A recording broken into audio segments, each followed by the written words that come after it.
কারণ খিচুড়িটা বৃষ্টির দিনে খেতেই বেশি ভালো লাগে। কম সময়ে রান্নাটা করা যাবে ওই রেসিপিটাই শেয়ার করেছি। 1 কাপ মুগ ডাল নিয়ে পর্যাপ্ত পানিতে ভিজিয়ে রাখছি কিছুক্ষণ। আজকে খিচুড়ি রান্নার জন্য 1.5 কেজি বিফ নিয়েছি। আপনি চাইলে হাড় সহ নিতে পারেন, আবার চাইলে হাড় ছাড়াও নিতে পারেন।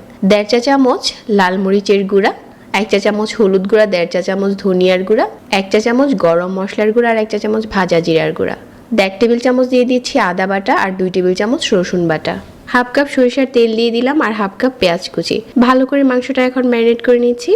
আর আমি আমার বাসায় অনেক ব্যস্ত থাকি, তাই অনেক সময় দেখা যায় বাসার গ্রোসারি পণ্যগুলো সময় মতো বাজারে গিয়ে কিনতে পারি না। তাই আমার এই কাজকে অনেক সহজ করে দিয়েছে অনলাইন গ্রোসারি শপিং পান্ডামার্ট। আমি আমার বাসার যাবতীয় রান্নার মাছ, মাংস, চাল, ডাল, মশলা, তেল, ডিম, দুধ, শাকসবজি, দৈনন্দিন প্রয়োজনীয় সকল পণ্য ঝটপট পান্ডামার্টে অর্ডার করে দিই।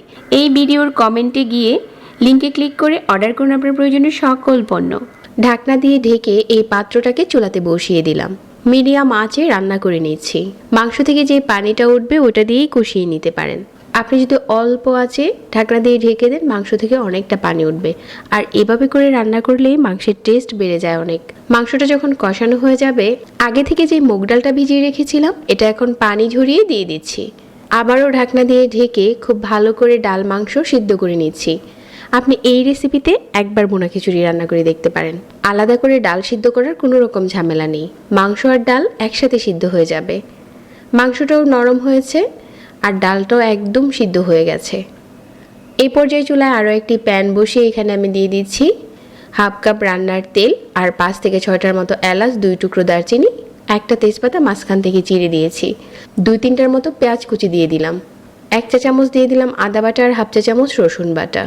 আদা রসুনটা একটু ভেজে কাঁচা গন্ধটা চলে যাওয়ার পর 1/4 চা চামচ হলুদ গুঁড়া, 1/4 চা চামচ লাল মরিচের গুঁড়া আর গরম মশলার গুঁড়া আর ভাজা জিরার গুঁড়া। এই গুঁড়া মশলাটা দেওয়ার পর আমি এখানে 2 কাপ চিনি গুঁড়া চাল পর্যাপ্ত পানিতে ভিজিয়ে রেখেছিলাম, এটা পানি ঝরিয়ে দিয়ে দিচ্ছি। সাথে স্বাদ মতো লবণ আর কাঁচামরিচ দিয়ে দিলাম। একটু নেড়েচেড়ে ভুনে ভালো করে ভেজে নিচ্ছি। চাল দিয়েছি আমি এখানে 2 কাপ। এখন পানি অ্যাড করে দিচ্ছি 3 কাপ। একদম ফুটনো গরম পানি দিয়ে দিচ্ছি এখানে 3 কাপ। একটু নেড়েচেড়ে মিশিয়ে নিচ্ছি। যখন এরকম ফুটতে শুরু করেছে ঢাকনা দিয়ে ঢেকে দিচ্ছি। পানিটা অনেকটাই টেনে গেছে। এই পর্যায়ে এখানে 1 টেবিল চামচ দিয়ে দিচ্ছি ঘি। আর আগে থেকে যে ডাল মাংস সিদ্ধ করে রেখেছিলাম এটা এখন মিশিয়ে নিতে হবে। একটু নেড়েচেড়ে এভাবে করে মিশিয়ে নিয়ে 5 মিনিটের মতো দমে রান্না করছি। আমাদের বোনা খিচুড়িটা রান্না করা হয়ে গেছে। একদম সহজে রান্না করে নিতে পারবেন ঘরোয়া মশলা দিয়ে আজকের এই বোনা খিচুড়িটা। মাংসটা খেতে অনেক সফট হয়েছিল। সহজ রেসিপিতে যারা বোনা খিচুড়ি রান্না করতে চান আজকের রেসিপিটি ভালো লাগবে।